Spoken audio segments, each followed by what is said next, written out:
Hello everyone good morning आज ये session आम आलोचना करवा मैथ पेडागोजी माराथन क्लास से डिस्कस करवा। तो आपणकर परीक्षा आउ गोटे दिन रहा परीक्षा होगा तो आपण मैंने जोरजार प्रिपरेशन जारी रखु। तो चलतु स्टार्ट करवा क्लास। तो फास्ट क्वेश्चन रही विश्लेषण पद्धति रे आमे किपरि अग्रसर होता। विश्लेषण पद्धति रे आमे किपरि अग्रसर होता। ऑप्शन ए देछि वास्तव अमृत देछि, अज्ञात ज्ञात देछि, ज्ञात अज्ञात देछि, निर्दिष्ट साधारण। राइट आंसर कोडा हम राइट आंसर हो आपंकर ऑप्शन नंबर बी अज्ञात ज्ञात। विश्लेषण पद्धति रे आमे अज्ञात ज्ञात आड़ को अग्रसर होता। तो राइट आंसर हो आपंकर ऑप्शन नंबर बी। तो नेक्स्ट देखा केउं पद्धति निर्दिष्ट सत्यरु साधारण सत्य आड़ को गति करिथाय। केउं पद्धति निर्दिष्ट सत्यरु साधारण सत्य आड़ को गति करिथाय। विश्लेषण ना संश्लेषण ना आरोह ना अवरोह। राइट आंसर कोडा हम राइट आंसर हो आपंकर ऑप्शन नंबर सी आरोह पद्धति निर्दिष्ट सत्यरु साधारण सत्य आड़ को गति करिथाय। राइट आंसर हो आपंकर ऑप्शन नंबर सी। तो नेक्स्ट देखा केउं पद्धति अपेक्षाकृत कम समय आवश्यक करे व संकित्व। केउं पद्धति अपेक्षाकृत कम समय आवश्यक करे व संकित्व। आरोह ना अवरोह ना क्रीड़ा ना संश्लेषण। राइट आंसर कोडा हम राइट आंसर हो आपंकर ऑप्शन नंबर बी अवरोह पद्धति अपेक्षाकृत कम समय आवश्यक करे व संकित्व। Option number B is right answer. तो नेक्स्ट देखा केउं उपादानटी अवरोह पद्धति पाई उपयुक्त नुहे। केउं उपादानटी अवरोह पद्धति पाई उपयुक्त नुहे। ऑप्शन ए देछि साधारण सत्यरु निर्दिष्ट सत्य देछि, बी रे देछि अमृतर मूर्त ना मूर्तर अमृत ना सिद्धांतर वास्तव उदाहरण। राइट आंसर कोडा हम राइट आंसर हो आपंकर ऑप्शन नंबर सी मूर्तर अमृत। मन रखिए मूर्तर अमृत उपादानटी अवरोह पद्धति पाई उपयुक्त नुहे। तो राइट आंसर हो आपंकर ऑप्शन नंबर सी। तो नेक्स्ट देखा गणितर केउं पद्धति रे शिक्षार्थी मानक मध्यरे अनेक संदेह रही जाए। आरोह पद्धति रे ना संश्लेषण ना अवरोह पद्धति रे ना अवरोह व संश्लेषण पद्धति रे। राइट आंसर कोडा हम राइट आंसर हो आपंकर ऑप्शन नंबर बी गणितर संश्लेषण पद्धति रे विद्यार्थी मानक मध्यरे अनेक संदेह रही जाए। Option number B. तो नेक्स्ट देखा केउंटी विश्लेषण पद्धतिर त्रुटि। विश्लेषण पद्धतिर त्रुटि कोटा। ऑप्शन ए देछि प्रारंभिक विद्यार्थी पई यह अनुपयुक्त, बी रे देछि स्वशिक्षण पई यह अनुपयुक्त, सी रे देछि विद्यार्थी मनरु संदेह दूरीभूत हुए ना शिक्षण दीर्घस्थायी होई न थाए। राइट आंसर कोडा हम राइट आंसर हो आपंकर option number A is right answer प्रारंभिक शिक्षार्थी मानक पई यह अनुपयुक्त। तो यहाँ हूँ विश्लेषण पद्धतिर त्रुटि अटे ऑप्शन नंबर ए। तो नेक्स्ट देखा केउंटी विश्लेषण पद्धतिर वैशिष्ट्य। विश्लेषण पद्धतिर वैशिष्ट्य कौड़ा हम ए राइट आंसर कौड़ा हम राइट आंसर हो आपंकर ऑप्शन नंबर डी उपरोक्त समस्त। यह एक तर्कसिद्ध पद्धति शिक्षार्थी मनरु संदेह दूरीभूत होई करिथाए, शिक्षार्थीर चिंता व प्रज्ञा शक्ति को वृद्धि करिथाए। तो उपरोक्त समस्त हो विश्लेषण पद्धतिर वैशिष्ट्य। तो नेक्स्ट देखा केउं पद्धति रे शिक्षार्थी कारण फलाफलर संपर्क निर्णय करिवार सुजोग पाए। राइट आंसर कौड़ा हम राइट आंसर हो आपंकर ऑप्शन नंबर ए विश्लेषण पद्धति रे शिक्षार्थी कारण फलाफलर संपर्क निर्णय करिवार सुजोग पाए। Option number A. तो नेक्स्ट देखा शिक्षादान पद्धति निर्वाचन कला बेले केउं उपादान को विचार को निया जाए नहीं।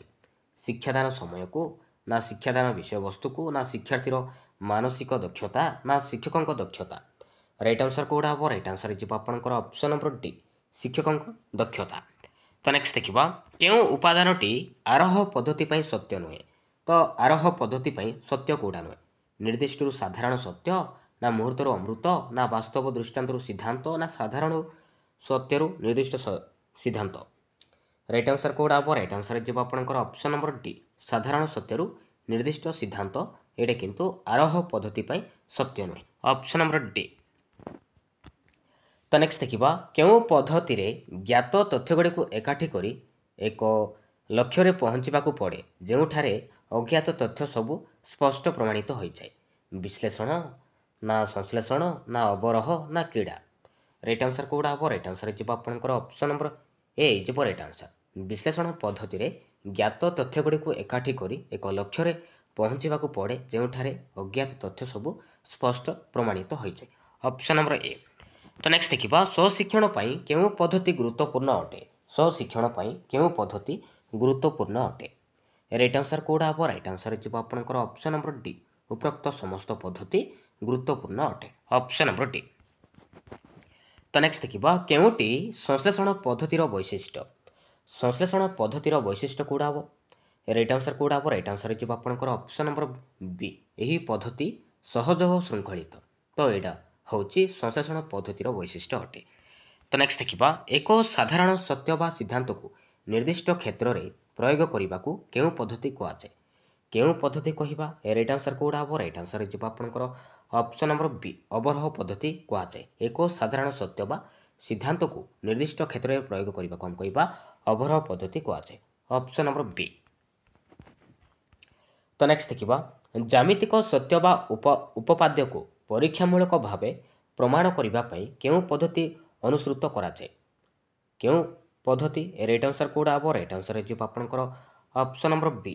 ଆରୋହ ପଦ୍ଧତି ଅନୁସୃତ କରାଯାଏ। ଅପସନ୍ ନମ୍ବର ବି। ତ ନେକ୍ସଟ ଦେଖିବା ଏକ ଗାଣିତିକ ସମସ୍ୟାର ସମାଧାନ ପାଇଁ ବିଶ୍ଳେଷଣ ପଦ୍ଧତିରେ କେଉଁ କାର୍ଯ୍ୟ କରାଯାଇଥାଏ? ଅପସନ୍ ଏ ଦେଇଛି ସମସ୍ୟାକୁ ବିଭିନ୍ନ ଅର୍ଥପୂର୍ଣ୍ଣ ଅଂଶରେ ବିଭକ୍ତ କରାଯାଏ, ନା ବିଭାଜିତ ଅଂଶମାନଙ୍କୁ ପୂର୍ବ ଜ୍ଞାନ ଓ ଅଭିଜ୍ଞତା ସହ ସମ୍ପର୍କିତ କରାଯାଏ, ନା ସମାଧାନର ପନ୍ଥା ନିରୂପଣ କରାଯାଏ, ନା ଉପରୋକ୍ତ ସମସ୍ତ। ରାଇଟ୍ ଆନ୍ସର୍ କେଉଁଟା ହେବ? ରାଇଟ୍ ଆନ୍ସର୍ ଯିବ ଆପଣଙ୍କର ଅପସନ୍ ନମ୍ବର ଡି ଯିବ ରାଇଟ୍ ଆନ୍ସର୍ ଉପରୋକ୍ତ ସମସ୍ତ। ତ ନେକ୍ସଟ ଦେଖିବା ଜଣେ ଛାତ୍ର ଭିନ୍ନ ଭିନ୍ନ ପ୍ରକାରର ତିନୋଟି ତ୍ରିଭୁଜ ଅଙ୍କନ କରି ପ୍ରତ୍ୟେକର କୋଣମାନ ମାପି ଦେଖିଲେ ଯେ ପ୍ରତ୍ୟେକ ତ୍ରିଭୁଜର ତିନିଟି ଯାକ କୋଣର ପରିମାଣ ସମଷ୍ଟି 180 ଡିଗ୍ରୀ ହେଲା। ଏହା କେଉଁ ପଦ୍ଧତିକୁ ସୂଚାଉଛି? କେଉଁ ପଦ୍ଧତିକୁ ସୂଚାଉଛି? ରାଇଟ୍ ଆନ୍ସର୍ କେଉଁଟା ହେବ? ରାଇଟ୍ ଆନ୍ସର୍ ଯିବ ଆପଣଙ୍କର ଅପସନ୍ ନମ୍ବର ଏ। ଆରୋହ ପଦ୍ଧତିକୁ ସୂଚାଉଛି। Option number A. ତ ନେକ୍ସଟ ଦେଖିବା ଗୋଟିଏ ସମସ୍ୟାକୁ ବିଭାଜିତ କରି ବିଭାଜିତ ଅଂଶମାନଙ୍କ ମଧ୍ୟରେ ସମ୍ପର୍କ ସ୍ଥାପନ କରିବାକୁ କ'ଣ କୁହାଯାଏ? ଗୋଟିଏ ସମସ୍ୟାକୁ ବିଭାଜିତ କରି ବିଭାଜିତ ଅଂଶମାନଙ୍କ ମଧ୍ୟରେ ସମ୍ପର୍କ ସ୍ଥାପନ କରିବାକୁ କ'ଣ କୁହାଯାଏ? କ'ଣ କୁହାଯାଏ? ତାକୁ ଆମେ କହିବା ବିଶ୍ଳେଷଣ ପଦ୍ଧତି ବୋଲି କହିବା। ବିଶ୍ଳେଷଣ ପଦ୍ଧତି କୁହାଯାଏ। ଅପସନ୍ ନମ୍ବର ବି। ତ ନେକ୍ସଟ ଦେଖିବା ସୌମେନ ସୂତ୍ର ପ୍ରୟୋଗ କରି ଚକ୍ରବୃଦ୍ଧି ସୁଧ ସଂକ୍ରାନ୍ତୀୟ ଏକ ପ୍ରଶ୍ନର ସମାଧାନ କରିପାରିଲା। ଏହା ଗଣିତ ଶିକ୍ଷାଦାନର କେଉଁ ପଦ୍ଧତିକୁ ସୂଚାଉଛି? କେଉଁ ପଦ୍ଧତିକୁ ସୂଚାଉଛି? ରାଇଟ୍ ଆନ୍ସର୍ କେଉଁଟା ହେବ? ରାଇଟ୍ ଆନ୍ସର୍ ଯିବ ଆପଣଙ୍କର ଅପସନ୍ ନମ୍ବର ବି। ଅବରୋହ ପଦ୍ଧତିକୁ ସୂଚାଉଛି। ଅପସନ୍ ନମ୍ବର ବି। ତ ନେକ୍ସଟ ଦେଖିବା କେଉଁ ପଦ୍ଧତିଟି ପ୍ରାଥମିକ ଓ ଉଚ୍ଚ ପ୍ରାଥମିକ ସ୍ତରର ଶିକ୍ଷାର୍ଥୀଙ୍କ ଗଣିତ ଶିକ୍ଷଣ ପାଇଁ ବିଶେଷ ଉପଯୋଗୀ? ଆରୋହ ନା ବିଶ୍ଳେଷଣ ନା କ୍ରୀଡ଼ା ନା ଉଭୟ ଏ ଓ ବି? ରାଇଟ୍ ଆନ୍ସର୍ କେଉଁଟା ହେବ? ରାଇଟ୍ ଆନ୍ସର୍ ଯିବ ଆପଣଙ୍କର ଅପସନ୍ ନମ୍ବର ଏ। ଆରୋହ ପଦ୍ଧତିଟି ପ୍ରାଥମିକ ଓ ଉଚ୍ଚ ପ୍ରାଥମିକ ସ୍ତରର ଶିକ୍ଷାର୍ଥୀଙ୍କ ଗଣିତ ଶିକ୍ଷଣ ପାଇଁ ବିଶେଷ ଉପଯୋଗୀ। Option number A. ତ ନେକ୍ସଟ ଦେଖିବା କେଉଁଟି ଅବରୋହ ପଦ୍ଧତିର ଏକ ତ୍ରୁଟି ଅଟେ? ଅବରୋହ ପଦ୍ଧତିର ଏକ ତ୍ରୁଟି କେଉଁଟା?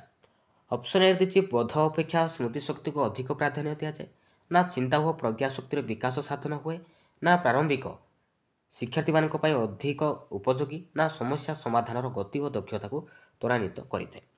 ରାଇଟ୍ ଆନ୍ସର୍ କେଉଁଟା ହେବ? ରାଇଟ୍ ଆନ୍ସର୍ ଯିବ ଆପଣଙ୍କର ଅପସନ୍ ନମ୍ବର ଏ। ବୋଧ ଅପେକ୍ଷା ସ୍ମୃତି ଶକ୍ତିକୁ ଅଧିକ ପ୍ରାଧାନ୍ୟ ଦିଆଯାଏ।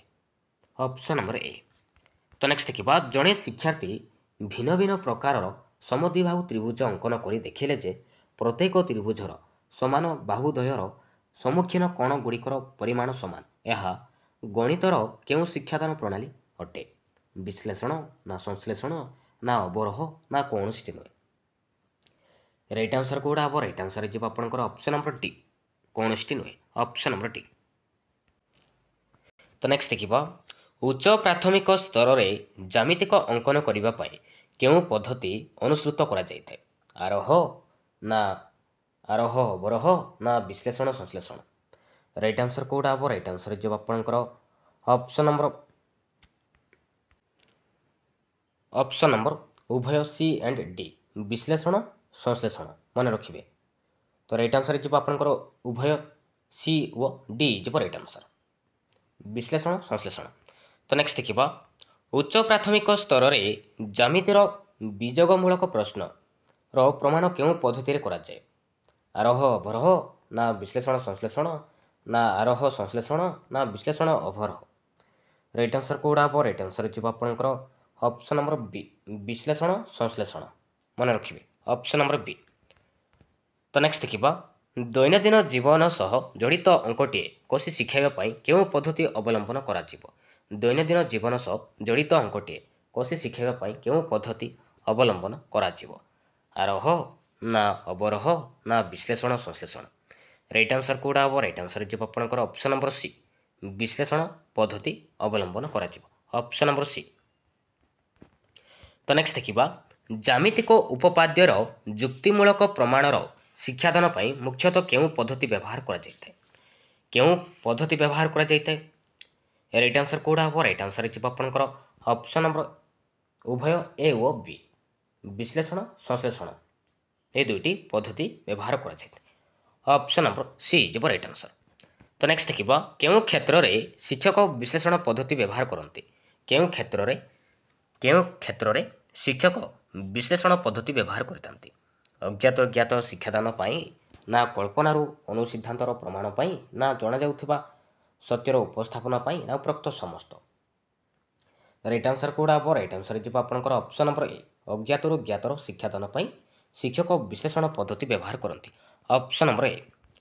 তো নেক্সট দেখিবা কেউ শিক্ষণ পদ্ধতিটি সময় সাপেক্ষ এবং মানসিক ক্লান্তি সৃষ্টি করে? বিশ্লেষণ না সংশ্লেষণ না অবরোহ আরোহ। রাইট আনসর কোডা হব? রাইট আনসর যাব আপনার অপশন নম্বর ডি আরোহ। মনে রাখবে আরোহ পদ্ধতি সময় সাপেক্ষ এবং মানসিক ক্লান্তি সৃষ্টি করে থাকে।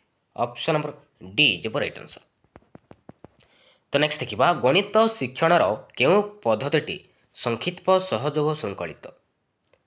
রাইট আনসর কোডা হব? রাইট আনসর যাব আপনার অপশন নম্বর বি যাব রাইট আনসর সংশ্লেষণ পদ্ধতিরে সংক্ষিপ্ত সহযোগ শৃঙ্খলিত। Option number B. তো নেক্সট দেখিবা কেউটি ক্রীড়া পদ্ধতির এক বৈশিষ্ট্য? ক্রীড়া পদ্ধতির এক বৈশিষ্ট্য কোডা? রাইট আনসর কোডা হব? রাইট আনসর যাব আপনার অপশন নম্বর ডি উপরোক্ত সমস্ত। পাঠ প্রতি ভয় দূর হুয়ে আনন্দায়ী সৌভাগ্য শিক্ষণ। তো উপরোক্ত সমস্ত হচ্ছে ক্রীড়া পদ্ধতির এক বৈশিষ্ট্য।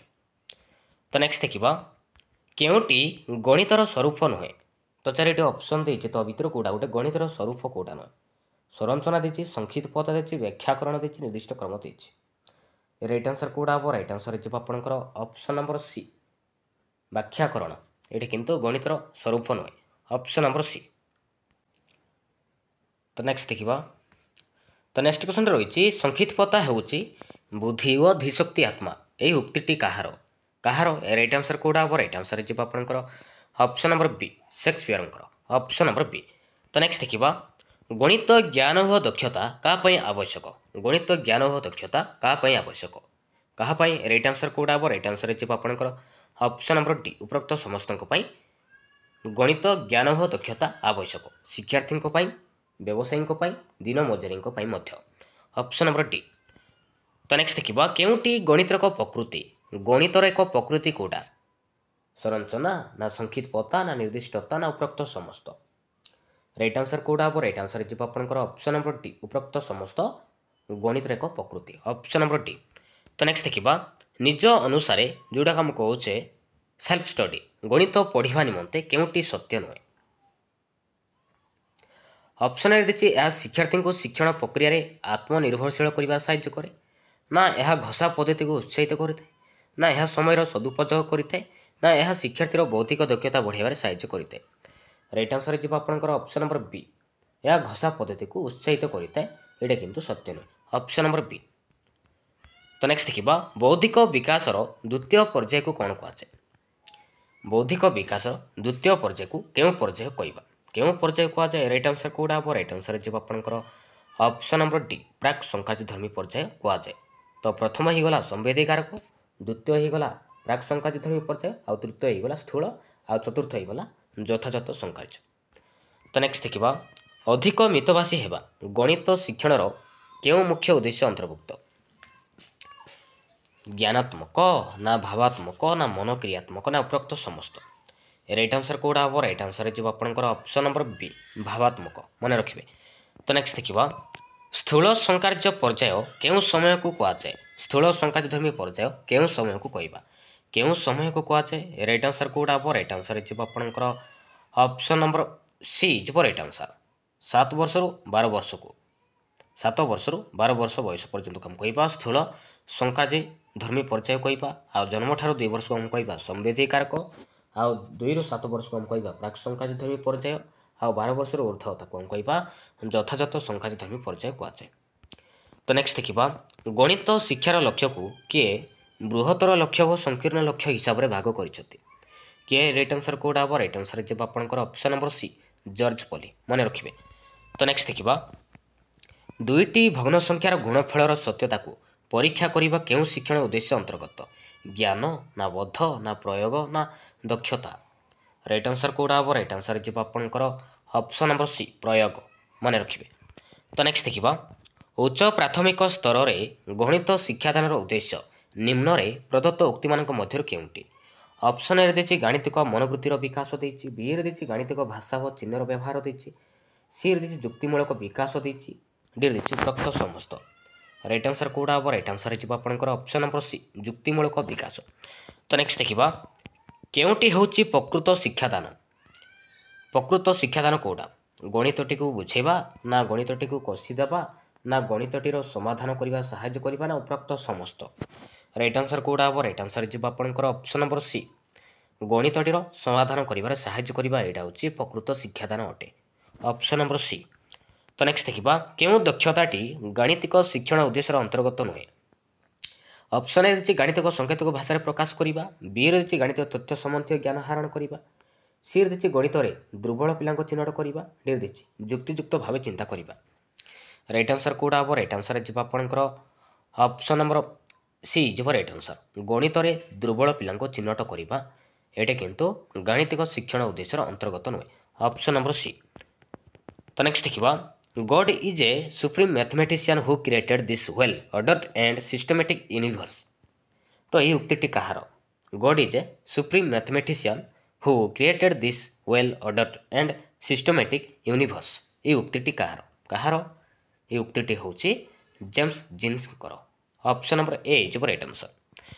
ତ ନେକ୍ସଟ ଦେଖିବା କେଉଁ ପର୍ଯ୍ୟାୟରେ ଶିଶୁଟି ସଂଖ୍ୟାଗୁଡ଼ିକୁ ଓଲଟା କହିବା ଆରମ୍ଭ କରେ? କେଉଁ ପର୍ଯ୍ୟାୟରେ ଶିଶୁଟି ସଂଖ୍ୟାଗୁଡ଼ିକୁ ଓଲଟା କହିବା ଆରମ୍ଭ କରେ?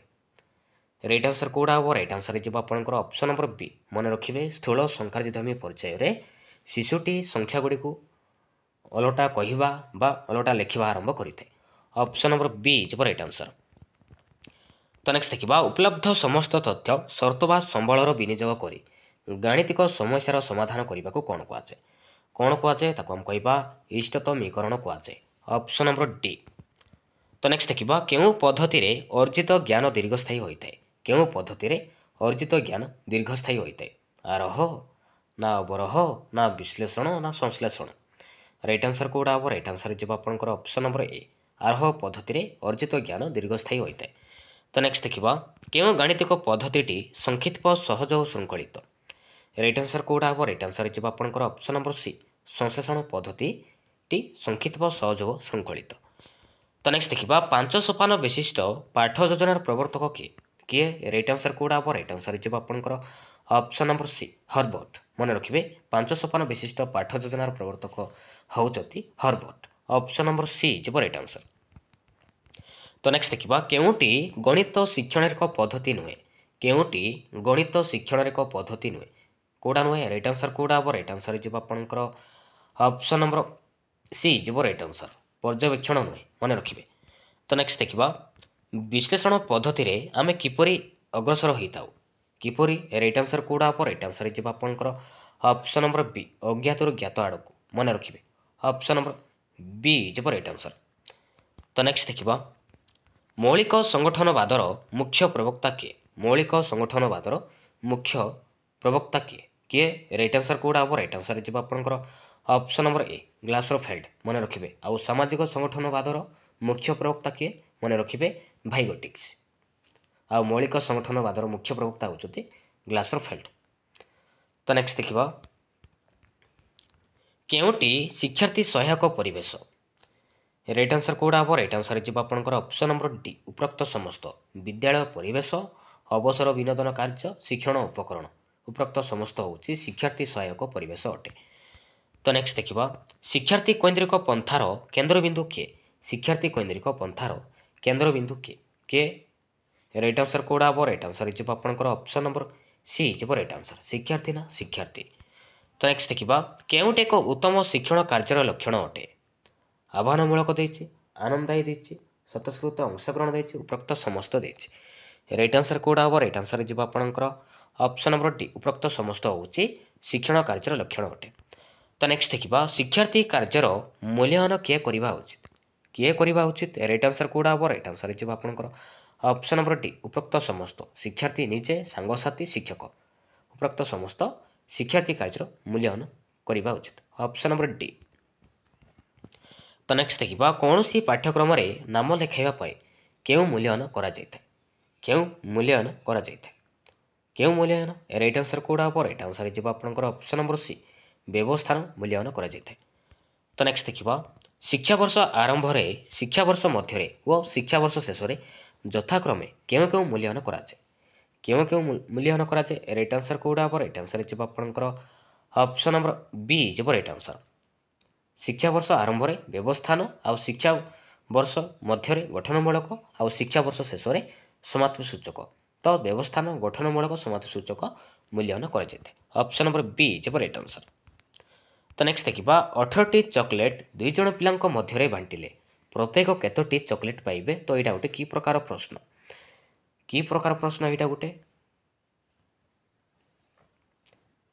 ରାଇଟ୍ ଆନ୍ସର କୋଉଟା ହେବ? ରାଇଟ୍ ଆନ୍ସର ହେଇଯିବ ଆପଣଙ୍କର ଅପସନ୍ ନମ୍ବର ସି। ତ ଏଇଟା ହେଉଛି ମୁକ୍ତ ଉତ୍ତରମୂଳକ ପ୍ରଶ୍ନ। ତ ମୁକ୍ତ ଉତ୍ତରମୂଳକ ପ୍ରଶ୍ନ କାହାକୁ କହିବା? ଯେଉଁ ପ୍ରଶ୍ନରେ କି ଉତ୍ତର ଅନେକ ଆସୁଥିବ ତାକୁ ଆମେ କହିବା ମୁକ୍ତ ଉତ୍ତରମୂଳକ ପ୍ରଶ୍ନ କହିବା। ତ ନେକ୍ସଟ ଦେଖିବା ତ୍ରିଭୁଜର 3 କୋଣର ପରିମାଣ ସମଷ୍ଟି ଅଟେ? ତ ଏଇଟା ଗୋଟେ କି ପ୍ରକାର ପ୍ରଶ୍ନ? ନିର୍ଦ୍ଦିଷ୍ଟ ଉତ୍ତରମୂଳକ, ନା ଦ୍ୱିବିକଳ୍ପ, ନା ବହୁ ବିକଳ୍ପ, ନା ସମାପନ? ଏଇଟା ହେଉଛି ସମାପନ ପ୍ରଶ୍ନ। ମନେ ରଖିବେ ତ୍ରିଭୁଜର 3 କୋଣ ପରିମାଣ ସମଷ୍ଟି ଡେଶ ଅଟେ? ତ ଏଇଟା ହେଉଛି ସମାପନ ପ୍ରଶ୍ନ। ଅପସନ୍ ନମ୍ବର ଡି ଯିବ ରାଇଟ୍ ଆନ୍ସର। ତ ନେକ୍ସଟ ଦେଖିବା ତ ନେକ୍ସଟ କ୍ୱେଶ୍ଚନ୍ ରହିଛି କେଉଁଟି ଗଣିତ ଶିକ୍ଷଣର ମୁଖ୍ୟ ବିଧି? ଗଣିତ ଶିକ୍ଷଣର ମୁଖ୍ୟ ବିଧି କୋଉଟା? ଆଗମନ ବିଧି ଦେଇଛି, ନିଗମନ ବିଧି, ନା ବିଶେଷଣ ବିଧି, ନା ଉପରୋକ୍ତ ସମସ୍ତ ବିଧି? ରାଇଟ୍ ଆନ୍ସର ଯିବ ଆପଣଙ୍କର ଅପସନ୍ ନମ୍ବର ଡି। ଉପରୋକ୍ତ ସମସ୍ତ ବିଧି ହେଉଛି ଗଣିତ ଶିକ୍ଷଣର ମୁଖ୍ୟ ବିଧି। ତ ନେକ୍ସଟ ଦେଖିବା କେଉଁଟି ଗଣିତର ଏକ ଶିକ୍ଷଣ ପଦ୍ଧତି ନୁହେଁ? ଗଣିତର ଏକ ଶିକ୍ଷଣ ପଦ୍ଧତି କୋଉଟା ନୁହେଁ? ରାଇଟ୍ ଆନ୍ସର କୋଉଟା ହେବ? ରାଇଟ୍ ଆନ୍ସର ଯିବ ଆପଣଙ୍କର ଅପସନ୍ ନମ୍ବର ବି। ଅନୁବାଦ ନୁହେଁ। ମନେ ରଖିବେ। ତ ନେକ୍ସଟ ଦେଖିବା କେଉଁ ପଦ୍ଧତିରେ ଅର୍ଜିତ ଜ୍ଞାନ ବିକଶିତ ହୋଇଥାଏ? କେଉଁ ପଦ୍ଧତିରେ ଅର୍ଜିତ ଜ୍ଞାନ ଦୀର୍ଘସ୍ଥାୟୀ ହୋଇଥାଏ? ମନେ ରଖିବେ ଆରୋହ ପଦ୍ଧତିରେ। ଆରୋହ ପଦ୍ଧତିରେ ଅର୍ଜିତ ଜ୍ଞାନ ବିକଶିତ ହୋଇଥାଏ। ତ ନେକ୍ସଟ ଦେଖିବା କୌଣସି ନୂଆ ପ୍ରଶ୍ନର ସମାଧାନ କରିବାର ସବୁଠାରୁ ଉପଯୁକ୍ତ ପଦ୍ଧତି କ'ଣ? ରାଇଟ୍ ଆନ୍ସର କୋଉଟା ହେବ? ରାଇଟ୍ ଆନ୍ସର ହେଇଯିବ ଆପଣଙ୍କର ଅପସନ୍ ନମ୍ବର ଏ ଆରୋହ ପଦ୍ଧତି। ମନେ ରଖିବେ କୌଣସି ନୂଆ ପ୍ରଶ୍ନର ସମାଧାନ କରିବାର ସବୁଠାରୁ ଉପଯୁକ୍ତ ପଦ୍ଧତି ହେଉଛି ଆରୋହ। ତ ନେକ୍ସଟ ଦେଖିବା ଅଧିକାଂଶ କ୍ଷେତ୍ରରେ ସମସ୍ୟା ସମାଧାନ କରିବା ପାଇଁ କେଉଁ ପଦ୍ଧତିଟି ବ୍ୟବହାର କରାଯାଏ? କେଉଁ ପଦ୍ଧତି ବ୍ୟବହାର କରାଯାଏ? ରାଇଟ୍ ଆନ୍ସର କୋଉଟା ହେବ? ରାଇଟ୍ ଆନ୍ସର ଯିବ ଆପଣଙ୍କର ଅପସନ୍ ନମ୍ବର ଡି ଅବରୋହ ପଦ୍ଧତି। ମନେ ରଖିବେ। ତ ନେକ୍ସଟ ଦେଖିବା କେଉଁ ଗାଣିତିକ ପଦ୍ଧତିଟି ସମୟ ସାପେକ୍ଷ ଓ ମାନସିକ କ୍ଲାନ୍ତି ସୃଷ୍ଟି କରେ? ମନେ ରଖିବେ ଏଇଟା ହେଉଛି ଆରୋହ ପଦ୍ଧତିରେ। ଆରୋହ ପଦ୍ଧତି ସମୟ ସାପେକ୍ଷ ଓ ମାନସିକ କ୍ଲାନ୍ତି ସୃଷ୍ଟି କରିଥାଏ। ତ ନେକ୍ସଟ ଦେଖିବା କେଉଁ ପଦ୍ଧତିରେ ଗାଣିତିକ ପ୍ରମାଣ ଅପେକ୍ଷା ପ୍ରମାଣର ଧାରା ଆବିଷ୍କୃତ ହୋଇଥାଏ? କେଉଁ ପଦ୍ଧତିରେ? ରାଇଟ୍ ଆନ୍ସର କୋଉଟା ହେବ? ରାଇଟ୍ ଆନ୍ସର ଯିବ ଆପଣଙ୍କର ଅପସନ୍ ନମ୍ବର ଏ ଯିବ ରାଇଟ୍ ଆନ୍ସର। ବିଶ୍ଳେଷଣ ପଦ୍ଧତିରେ ଗାଣିତିକ ପ୍ରମାଣ ଅପେକ୍ଷା ପ୍ରମାଣର ଧାରା ଆବିଷ୍କୃତ ହୋଇଥାଏ। Option number A. ତ ନେକ୍ସଟ ଦେଖିବା କେଉଁ ଗାଣିତିକ ପଦ୍ଧତିଟି ସଂକ୍ଷିପ୍ତ, ସହଜ ଓ ଶୃଙ୍ଖଳିତ? କେଉଁ ଗାଣିତିକ ପଦ୍ଧତିଟି ସଂକ୍ଷିପ୍ତ, ସହଜ ଓ ଶୃଙ୍ଖଳିତ? ରାଇଟ୍ ଆନ୍ସର କୋଉଟା ହେବ? ରାଇଟ୍ ଆନ୍ସର ଯିବ ଆପଣଙ୍କର ଅପସନ୍ ନମ୍ବର ସି। ସଂଶ୍ଳେଷଣ ପଦ୍ଧତିଟି ସଂକ୍ଷିପ୍ତ, ସହଜ ଓ ଶୃଙ୍ଖଳିତ। Option number C.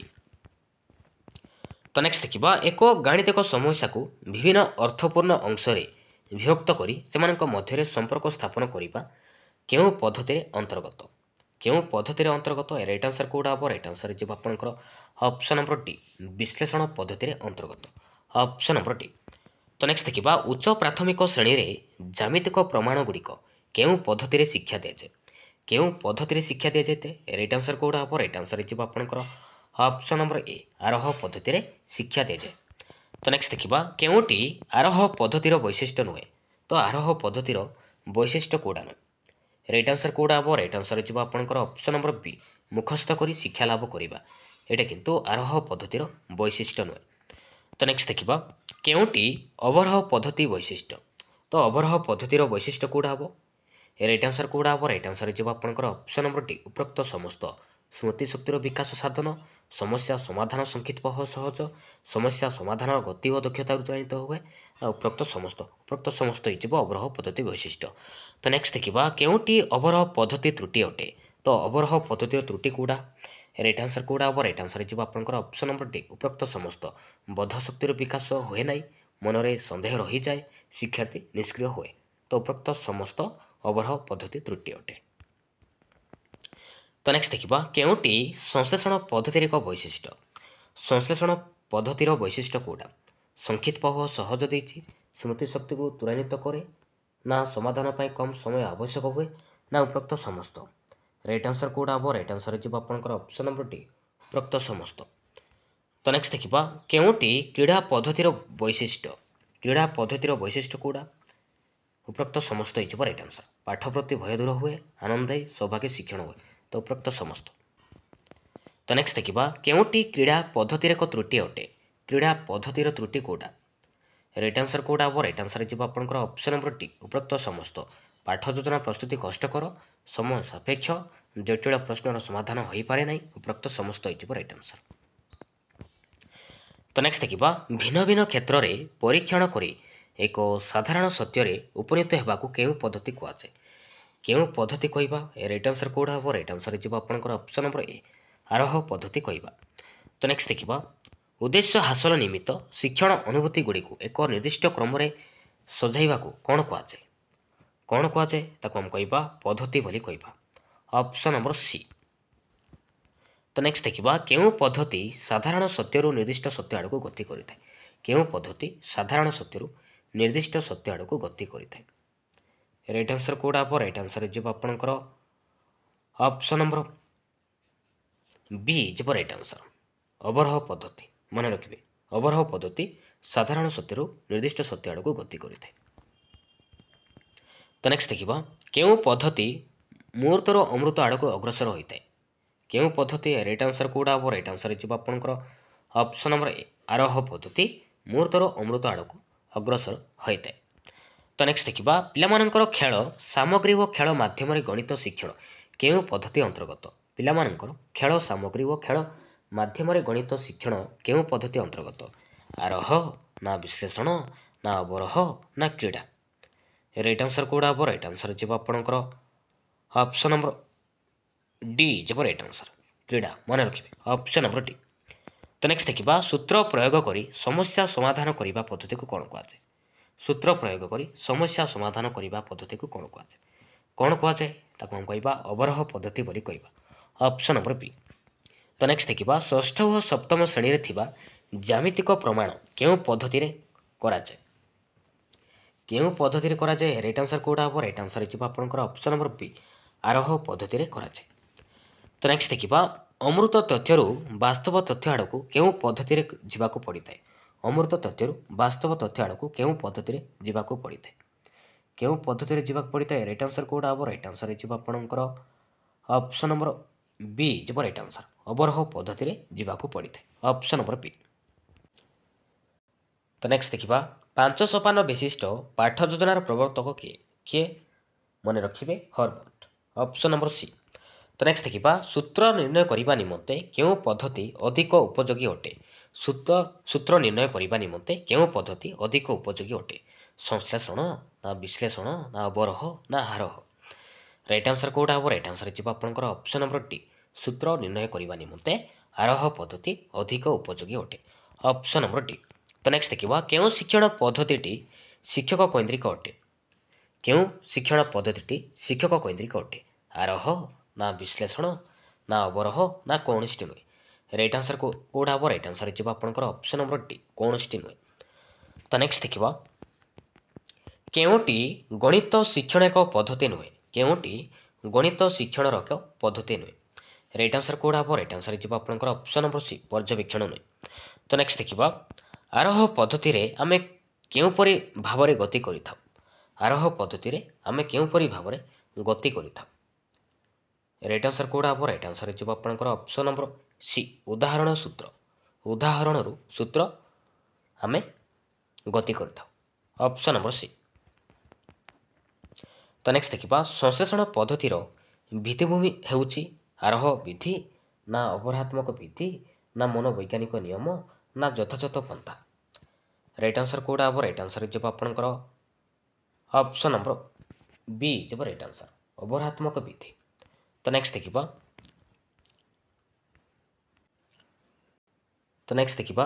କେଉଁଟି ଗଣିତ ଶିକ୍ଷା ଅନ୍ତର୍ନିହିତ ସଂରଚନା ସମ୍ପର୍କ ନୁହେଁ? କେଉଁଟି ଗଣିତ ଶିକ୍ଷା ଅନ୍ତର୍ନିହିତ ସଂରଚନା ସମ୍ପର୍କ ନୁହେଁ? ନିର୍ଦ୍ଦିଷ୍ଟ କର୍ମ, ନା ବିଶ୍ଳେଷଣ ସଂଶ୍ଳେଷଣ, ନା ସଂକ୍ଷିପ୍ତ ଅଭିବ୍ୟକ୍ତି, ନା ନିର୍ଦ୍ଦିଷ୍ଟତା? ରାଇଟ୍ ଆନ୍ସର କେଉଁଟା ହେବ? ରାଇଟ୍ ଆନ୍ସର ଯିବ ଆପଣଙ୍କର ଅପସନ୍ ନମ୍ବର ବି, ଗଣିତ ଶିକ୍ଷା ଅନ୍ତର୍ନିହିତ ସଂରଚନା ସମ୍ପର୍କ ନୁହେଁ, ବିଶ୍ଳେଷଣ ସଂଶ୍ଳେଷଣ। ଏଇଟା ହେଉଛି ଗଣିତ ଶିକ୍ଷାଦାନର ପଦ୍ଧତି, ମନେ ରଖିବେ, ଅପସନ୍ ନମ୍ବର ବି। ତ ନେକ୍ସଟ ଦେଖିବା, କେଉଁଟି ଏକ ପର୍ଯ୍ୟବେକ୍ଷଣ କୌଶଳ ଅଟେ? ତ ପର୍ଯ୍ୟବେକ୍ଷଣ କୌଶଳ କେଉଁଟା? ଏ ଚାରିଟି ଅପସନ୍ରୁ ମାନକୀକୃତ ପରୀକ୍ଷଣ ଦେଇଛି, ରେଟିଂ ସ୍କେଲ୍ ଦେଇଛି, ସାକ୍ଷାତକାର ଦେଇଛି, ପ୍ରଶ୍ନଗୁଚ୍ଛ ଦେଇଛି। ରାଇଟ୍ ଆନ୍ସର କେଉଁଟା ହେବ? ରାଇଟ୍ ଆନ୍ସର ଯିବ ଆପଣଙ୍କର ଅପସନ୍ ନମ୍ବର ସି, ସାକ୍ଷାତକାର। ଏଇଟା କିନ୍ତୁ ପର୍ଯ୍ୟବେକ୍ଷଣ କୌଶଳ ଅଟେ। ଏଇଟା ହେଉଛି ପର୍ଯ୍ୟବେକ୍ଷଣ କୌଶଳ ଅଟେ। ତ ମାନକୀକୃତ ପରୀକ୍ଷଣ, ରେଟିଂ ସ୍କେଲ୍, ପ୍ରଶ୍ନଗୁଚ୍ଛ, ଏଇ ତିନୋଟି ହେଉଛି ପର୍ଯ୍ୟବେକ୍ଷଣର ସାଧନୀ, ମନେ ରଖିବେ। ତ ପର୍ଯ୍ୟବେକ୍ଷଣ କୌଶଳ ହେଇଗଲା ସାକ୍ଷାତକାର, ପରୀକ୍ଷଣ, ପ୍ରକଳ୍ପ କାର୍ଯ୍ୟ, ପର୍ଯ୍ୟବେକ୍ଷଣ, କୃତି ମୂଲ୍ୟାୟନ, ଏସବୁ ହେଉଛି ପର୍ଯ୍ୟବେକ୍ଷଣ କୌଶଳ ଅଟେ। ଆଉ ସାଧନୀ ହେଇଗଲା ଘଟଣାବଳୀ ବିବରଣୀ, ମାନକୀକୃତ ପରୀକ୍ଷଣ, ରେଟିଂ ସ୍କେଲ୍, ପର୍ଯ୍ୟବେକ୍ଷଣ ଫର୍ଦ, ପ୍ରଶ୍ନଗୁଚ୍ଛ, ଏସବୁ ହେଉଛି ସାଧନୀ, ମନେ ରଖିବେ। ତ ନେକ୍ସଟ ଦେଖିବା, ନିମ୍ନୋକ୍ତ ଶୈକ୍ଷିକ ଉଦ୍ଦେଶ୍ୟ ଗୁଡ଼ିକ ମଧ୍ୟରୁ କେଉଁଟି ଅନ୍ୟ ତିନୋଟି ଠାରୁ ଭିନ୍ନ? ଅପସନ୍ ଏ ଦେଇଛି ଠିକ୍ ଉତ୍ତର ଚୟନ ଦେଇଛି, ବିରେ ଦେଇଛି ବିନ୍ଦୁ ସଂଯୋଗ ଦ୍ୱାରା ଜ୍ୟାମିତି ଚିତ୍ର ଅଙ୍କନ ଦେଇଛି, ସିରେ ଦେଇଛି ସାନରୁ ବଡ଼ କ୍ରମରେ ସଂଖ୍ୟାଗୁଡ଼ିକୁ ସଜ୍ଜୀକରଣ ଦେଇଛି, ଡିରେ ଦେଇଛି ମୌଳିକ ସଂଖ୍ୟାଗୁଡ଼ିକର ପୃଥକୀକରଣ ଦେଇଛି। ରାଇଟ୍ ଆନ୍ସର କେଉଁଟା ହେବ? ରାଇଟ୍ ଆନ୍ସର ଯିବ ଆପଣଙ୍କର ଅପସନ୍ ନମ୍ବର ପି, ବିନ୍ଦୁ ସଂଯୋଗ ଦ୍ୱାରା ଜ୍ୟାମିତିକ ଚିତ୍ର ଅଙ୍କନ। ତ ଏମାନଙ୍କ ଠାରୁ ଭିନ୍ନ ଅଛି। ତ ନେକ୍ସଟ ଦେଖିବା, ଗଣିତ ଶିକ୍ଷାଦାନ ନିମନ୍ତେ ଶୈକ୍ଷିକ ଉଦ୍ଦେଶ୍ୟ ଗୁଡ଼ିକର କେଉଁ କ୍ରମଟି ଠିକ୍? କେଉଁ କ୍ରମଟି ଠିକ୍ ଅଛି? ରାଇଟ୍ ଆନ୍ସର କେଉଁଟା ହେବ? ରାଇଟ୍ ଆନ୍ସର ଯିବ ଆପଣଙ୍କର ଅପସନ୍ ନମ୍ବର ଡି, ପ୍ରଥମେ ଜ୍ଞାନ, ତାପରେ ବୋଧ, ତାପରେ ପ୍ରୟୋଗ, ତାପରେ ବିଶ୍ଳେଷଣ। ତ ଏଇ କ୍ରମଟି ଠିକ୍ ଅଛି, ଅପସନ୍ ନମ୍ବର ଡି। ତ ନେକ୍ସଟ ଦେଖିବା, ବୌଦ୍ଧିକ ବିକାଶର କେଉଁ ପର୍ଯ୍ୟାୟରେ ଶିକ୍ଷାର୍ଥୀ ବାସ୍ତବ ବସ୍ତୁ ସାହାଯ୍ୟରେ ଗାଣିତିକ ଜ୍ଞାନ ଆହରଣ କରିଥାଏ? କେଉଁ ପର୍ଯ୍ୟାୟରେ? ରାଇଟ୍ ଆନ୍ସର କେଉଁଟା ହେବ? ରାଇଟ୍ ଆନ୍ସର ଯିବ ଆପଣଙ୍କର ଅପସନ୍ ନମ୍ବର ସି, ସ୍ଥୂଳ ସଂକାର୍ଯ୍ୟଧର୍ମୀ ପର୍ଯ୍ୟାୟରେ ଶିକ୍ଷାର୍ଥୀ ବାସ୍ତବ ବସ୍ତୁ ସାହାଯ୍ୟରେ ଗାଣିତିକ ଜ୍ଞାନ ଆହରଣ କରିଥାଏ, ଅପସନ୍ ନମ୍ବର ସି। ତ ନେକ୍ସଟ ଦେଖିବା, ପ୍ରାଥମିକ ସ୍ତରରେ ଜ୍ୟାମିତିକ ପଢ଼ାଇବା ପାଇଁ କେଉଁ ପଦ୍ଧତି ମୁଖ୍ୟତଃ ବ୍ୟବହାର କରାଯାଏ? କେଉଁ ପଦ୍ଧତି? ବିଶ୍ଳେଷଣ ଓ ସଂଶ୍ଳେଷଣ, ନା ଆରୋହ ଅବରୋହ, ନା ବିଶ୍ଳେଷଣ ଓ ଆରୋହ, ନା ସଂଶ୍ଳେଷଣ ଓ ଅବରୋହ? ରାଇଟ୍ ଆନ୍ସର କେଉଁଟା ହେବ? ରାଇଟ୍ ଆନ୍ସର ଯିବ ଆପଣଙ୍କର ଅପସନ୍ ନମ୍ବର ବି, ଆରୋହ ଅବରୋହ, ମନେ ରଖିବେ। ତ ନେକ୍ସଟ ଦେଖିବା, ପ୍ରାଥମିକ ସ୍ତରରେ ବିଭିନ୍ନ ଜ୍ୟାମିତିକ ଆକୃତିକ ବାସ୍ତବ ଧାରଣା ଦେବା ପାଇଁ ମୁଖ୍ୟତଃ କେଉଁଟି କରାଯିବ? ଅପସନ୍ ଏ ଦେଇଛି କଳାପଟାରେ ଚିତ୍ର ଅଙ୍କନ କରିବା, ନା ଚାର୍ଟ ପ୍ରଦର୍ଶନ କରିବା, ନା ବିଭିନ୍ନ ଆକୃତିର ବସ୍ତୁ ପ୍ରଦର୍ଶନ କରିବା, ନା ମଡେଲ ପ୍ରଦର୍ଶନ କରିବା? ରାଇଟ୍ ଆନ୍ସର କେଉଁଟା ହେବ? ରାଇଟ୍ ଆନ୍ସର ଯିବ ଆପଣଙ୍କର ଅପସନ୍ ନମ୍ବର ସି, ବିଭିନ୍ନ ଆକୃତିର ବସ୍ତୁ ପ୍ରଦର୍ଶନ କରିବା। ତ ନେକ୍ସଟ ଦେଖିବା, ଗୋଟିଏ ଶିଶୁ ଗୁଣନ ପ୍ରକ୍ରିୟାରେ ବାରମ୍ବାର ଭୁଲ କରୁଛି, ଏହି ଭୁଲର କାରଣ ଜାଣିବା ପାଇଁ କେଉଁ ପ୍ରକାର ପରୀକ୍ଷଣ ଆବଶ୍ୟକ? ନିଦାନାତ୍ମକ, ନା ସମାପ୍ତି ସୂଚକ, ନା ଗଠନମୂଳକ, ନା ଉପରୋକ୍ତ ସମସ୍ତ? ରାଇଟ୍ ଆନ୍ସର କେଉଁଟା ହେବ? ରାଇଟ୍ ଆନ୍ସର ଯିବ ଆପଣଙ୍କର ଅପସନ୍ ନମ୍ବର ଏ ଯିବ ରାଇଟ୍ ଆନ୍ସର, ନିଦାନାତ୍ମକ ପରୀକ୍ଷଣର ଆବଶ୍ୟକ, ଅପସନ୍ ନମ୍ବର ଏ। ତ ନେକ୍ସଟ ଦେଖିବା, ଡେସ୍କୁ ଡେସ୍ ଦ୍ୱାରା ଭାଗ କଲେ ଡେସ୍ ମିଳେ, ତ ଏଇଟା ଗୋଟେ କି ପ୍ରକାର ପ୍ରଶ୍ନ? ଏଇଟା ହେଉଛି ମୁକ୍ତ ଉତ୍ତରମୂଳକ ପ୍ରଶ୍ନ। ତ ମୁକ୍ତ ଉତ୍ତରମୂଳକ ପ୍ରଶ୍ନ କାହା କହିବା? ଯେଉଁ ପ୍ରଶ୍ନରେ କି ଉତ୍ତର ଅନେକ ଆସୁଥିବ ତାକୁ ଆମେ କହିବା ମୁକ୍ତ ଉତ୍ତରମୂଳକ ପ୍ରଶ୍ନ କହିବା। ତ ନେକ୍ସଟ ଦେଖିବା, ଗଣିତ ପାଠ୍ୟକ୍ରମ ଦୃଷ୍ଟିକୋଣରୁ କେଉଁଟି ଅନ୍ୟ ତିନୋଟି ଠାରୁ ଭିନ୍ନ? ଗଣିତ ମେଳା ଦେଇଛି, ଗଣିତ ପ୍ରକଳ୍ପ ଦେଇଛି, ଗଣିତ କ୍ଲବ ଦେଇଛି, ଗଣିତ କୁଇଜ୍ ଦେଇଛି। ରାଇଟ୍ ଆନ୍ସର କେଉଁଟା ହେବ? ରାଇଟ୍ ଆନ୍ସର ଯିବ ଆପଣଙ୍କର ଅପସନ୍ ନମ୍ବର ବି, ଗଣିତ ପ୍ରକଳ୍ପ ଗଣିତ ପାଠ୍ୟକ୍ରମ ଦୃଷ୍ଟିକୋଣରୁ ତ ଏମାନଙ୍କ ଠାରୁ ଭିନ୍ନ ଅଛି, ଅପସନ୍ ନମ୍ବର ବି। तो नेक्स्ट देखा उच्च प्राथमिक श्रेणी में ज्यामितिक उपपाद्य परीक्षण पद्धति रे शिक्षा दि जाए एठारे शिक्षण गति किपरि होता है राइट आंसर कौड़ा हम राइट आंसर हो आपंकर ऑप्शन नंबर डी निर्दिष्ट रु साधारण। तो नेक्स्ट देखा गणित शिक्षा द्वारा शिशुर केउं गुणर विकास घटी है गणित शिक्षा द्वारा शिशुर केउं गुणर विकास घटी है केउं गुणर राइट आंसर कौड़ा हम राइट आंसर हो आपंकर ऑप्शन नंबर डी उपरोक्त समस्त श्रृंखलित आचरण सटीकरण दक्षता संक्षिप्त अभिव्यक्ति एसबू गुणर विकास घटित। तो नेक्स्ट देखा गणित शिक्षादान निमंते प्रस्तुत पाठ योजना केउंटे न थाए राइट आंसर कौड़ा हम राइट आंसर हो आपंकर ऑप्शन नंबर ए वार्षिक कार्य दिवस न थाए ऑप्शन नंबर ए। तो नेक्स्ट देखा जड़े शिक्षक ज्यामितिक शिक्षादान में प्रामाण्य आरंभ कर दत्तरे पहुँचले से शिक्षादान निमंते केउं पद्धति अवलंबन कले केउं पद्धति मन रखिबे विश्लेषण पद्धति अवलंबन कले ऑप्शन नंबर सी। तो नेक्स्ट देखा गणित पाठ आरंभ में शिक्षार्थी कौन शिखी थाए मन रखिबे 1 ठारू 10 पर्यंत संख्या डाकिबा ऑप्शन नंबर ए। तो नेक्स्ट देखा केउंटी प्राथमिक स्तर में ज्यामितिक शिक्षार उद्देश्य राइट आंसर कौड़ा हम राइट आंसर हो आपंकर ऑप्शन नंबर ए ज्यामितिक चित्रर पर्यवेक्षण मन रखिए। तो यहाँ हूँ प्राथमिक स्तर में ज्यामितिक शिक्षार उद्देश्य ऑप्शन नंबर ए। तो नेक्स्ट देखा केउंटी मुक्त उत्तरमूलक प्रश्न तो 4टी ऑप्शन देती तो भितर कौड़ा गोटे मुक्त उत्तरमूलक प्रश्न राइट आंसर कौड़ा हम राइट आंसर हो आपंकर option number D days into days equal to 20। तो आम 5 रे गुणी पार 4 रे गुणी पार 2 रे गुणी पार 10 रे गुणी पार। तो यहाँ हो मुक्त उत्तरमूलक प्रश्न जो प्रश्न कि उत्तर अनेक आसुव ताको आम कह मुक्त उत्तरमूलक प्रश्न कहवा। तो राइट आंसर हो आपंकर ऑप्शन नंबर डी। तो नेक्स्ट देखा जेकोसी दुईटी जुग्म संख्यार जोगफल जुग्म संख्या अटे प्राथमिक श्रेणी में यार शिक्षादान निमंते केउं पद्धति अवलंबन करा उचित केउं पद्धति राइट आंसर कौड़ा हम राइट आंसर हो आपंकर ऑप्शन नंबर सी हो राइट आंसर आरह पद्धति मन रखिए। तो नेक्स्ट देखा गणित शिक्षादान केउं पद्धति रे सिद्धांत प्रमाण होता है राइट आंसर कौड़ा हम राइट आंसर हो आपंकर ऑप्शन नंबर डी अवरह मन रखिए। तो नेक्स्ट देखा केउंटी वस्तुनिष्ठ प्रश्न नुहे तो 4टी ऑप्शन देती तो भितर कौड़ा गोटे वस्तुनिष्ठ प्रश्न कौड़ा नुहे स्वल्प उत्तरमूलक प्रश्न देती सत्यासत्य देती बहुविकल प्रश्न देती मेलक प्रश्न देती। तो प्रश्न केते प्रकार प्रश्न होची 2 प्रकार कौन कौन गोटे हूँ रचनात्मक प्रश्न आ गोटे हूँ निर्दिष्ट उत्तरमूलक प्रश्न। तो रचनात्मक प्रश्न आसव दीर्घ उत्तरमूलक प्रश्न सीमित उत्तरमूलक प्रश्न स्वल्प उत्तरमूलक प्रश्न आसूची आ निर्दिष्ट उत्तरमूलक आसव समापन प्रश्न द्विविकल्प उत्तर प्रश्न बहुविकल्प प्रश्न मेलक प्रश्न। तो एथिरे पचारि कि वस्तुनिष्ठ प्रश्न कौटा नुहे स्वल्प उत्तरमूलक प्रश्न नुहे राइट आंसर हो आपंकर ऑप्शन नंबर ए। तो नेक्स्ट देखा केउंटी पाठ्यपुस्तक न थाए केउंटी पाठ्यपुस्तक न थाए शिक्षण पद्धति ना ज्यामितिक चित्र व ग्राफ ना समाहित प्रश्नावली ना अभ्यास प्रश्नावली राइट आंसर कौड़ा हम राइट आंसर हो आपंकर ऑप्शन नंबर ए शिक्षण पद्धति पाठ्यपुस्तक न थाए। तो नेक्स्ट देखा 30 पूर्ववर्ती गणन संख्याटी डैश तो यहाँ गोटे कि प्रकार प्रश्न यहाँ हूँ समापन मूलक प्रश्न मन रखिए ऑप्शन नंबर टी। तो नेक्स्ट देखा प्राथमिक विद्यालय गणित पढ़ा उचित कहीं प्राथमिक विद्यालय गणित पढ़ा उचित कहीं मन रखिए दैनंदिन जीवन में गणितर बहुल व्यवहार ऑप्शन नंबर सी केउं कार्यपाई गणित पाठ्यपुस्तक व्यवहार करिवार आवश्यकता न थाए राइट आंसर कौड़ा हम राइट आंसर हो आपंकर ऑप्शन नंबर डी अन्य विषय सहित गणित शिक्षादान संपर्क स्थापन ऑप्शन नंबर डी। तो नेक्स्ट देखा संख्या रेखार संख्या चिन्हट करने शिक्षार्थी मानकर केउं धारणा थिबा दरकार संख्या रेखा संपर्क धारणा ना संख्या रेखा उपरे मूल बिंदु नेबा ना संख्या रेखा उपरे ऋणात्मक और धनात्मक ना उपरोक्त समस्त राइट आंसर हो आपंकर ऑप्शन नंबर डी उपरोक्त समस्त।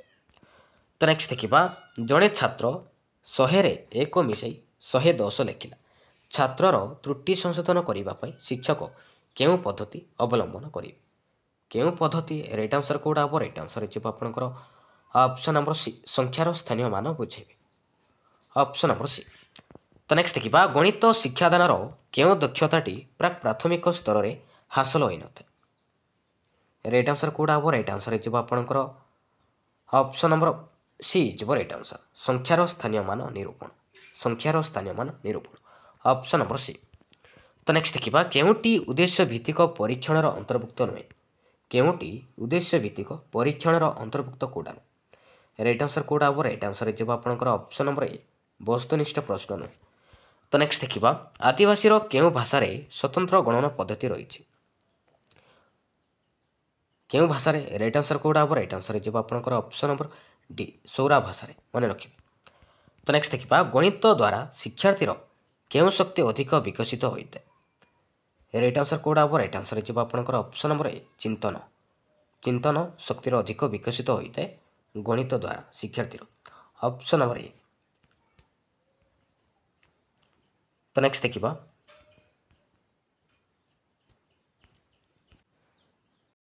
नेक्स्ट देखा A plus B equal to B A O B पूर्ण संख्या क्षेत्र में यार सत्यता प्रतिपादन कर गणित शिक्षण केउं पद्धति यह समस्यार समाधान सहायक हो केउं पद्धति मन रखिए यहाँ हूँ अवरोह पद्धति समस्यार समाधान सहायक हो ऑप्शन नंबर बी। तो नेक्स्ट देखा केउं पद्धति समस्या समाधान सूत्रर प्रयोग सीधा सड़क कराए राइट आंसर कोड हम राइट आंसर हो आपंकर ऑप्शन नंबर सी अवरोह पद्धति समस्या समाधान सूत्रर प्रयोग सीधा सड़क कराए ऑप्शन नंबर सी। तो नेक्स्ट देखा analysis is the highest intellectual performance of the mind ये उक्ति क्यों मनोविज्ञानी मन रखिए यहाँ हूँ थर्नडाइन ऑप्शन नंबर सी। तो नेक्स्ट देखा कौन सी एक गाणितिक समस्या जहाँ सत्य बोली दत्त थाए कौन कहुए हम कह कौन कहुए आम कह स्वकार्य कह ऑप्शन नंबर ए। तो नेक्स्ट देखा क्यों शिक्षण पद्धति आमे माने साधारणतः शेषरू आरंभ आड़ को अग्रसर होता क्यों शिक्षण पद्धति आम्भे माने साधारणतः शेषरू आरंभ आड़ को अग्रसर होता क्यों पद्धति राइट आंसर कोड हम राइट आंसर हो आपंकर ऑप्शन नंबर सी विश्लेषण पद्धति आम्भे माने साधारणतः शेषरू आरंभ आड़ को अग्रसर होता ऑप्शन नंबर सी। तो नेक्स्ट देखा वृत्तर बहिस्थ एक बिंदु वृत्त प्रति अंकित स्पर्शक द्वयर दैर्घ्य सामान एवं केन्द्र सह बिंदु को जोग करुवा रेखाखंड दुईटी सामान कोण सृष्टि करें समस्याटीर समाधान पर आम क्यों शिक्षण पद्धति प्रयोग करवा क्यों पद्धति राइट आंसर कोड हम राइट आंसर हो आपंकर ऑप्शन नंबर सी प्रथमे विश्लेषण और तापर संश्लेषण ऑप्शन नंबर सी। तो नेक्स्ट देखा क्यों पद्धति शिक्षा देवा द्वारा कौन सी स्वकार्य सूत्र बा नियम को थरे भूली गले मने पकईवा कष्टसाध्य होता है आरोह ना अवरोह ना विश्लेषण ना संश्लेषण राइट आंसर कोड हम राइट आंसर हो आपंकर ऑप्शन नंबर डी संश्लेषण मन रखिए ऑप्शन नंबर डी। तो नेक्स्ट देखा केउटे एक वैज्ञानिक पद्धति नुहे कोड हम राइट आंसर हो आपंकर ऑप्शन नंबर सी संश्लेषण। तो नेक्स्ट देखा केउं पद्धति शिक्षार्थी जड़े गवेषकर भूमिका तुलैवा सक्रिय भाव नियम बा सूत्र निर्णय में अंशग्रहण करें राइट आंसर कोड हम राइट आंसर हो आपंकर ऑप्शन नंबर सी आरोह। तो ये देखा लास्ट क्वेश्चन केउटी आरोह पद्धतिर एक त्रुटि अटे आरोह पद्धतिर एक त्रुटि अटे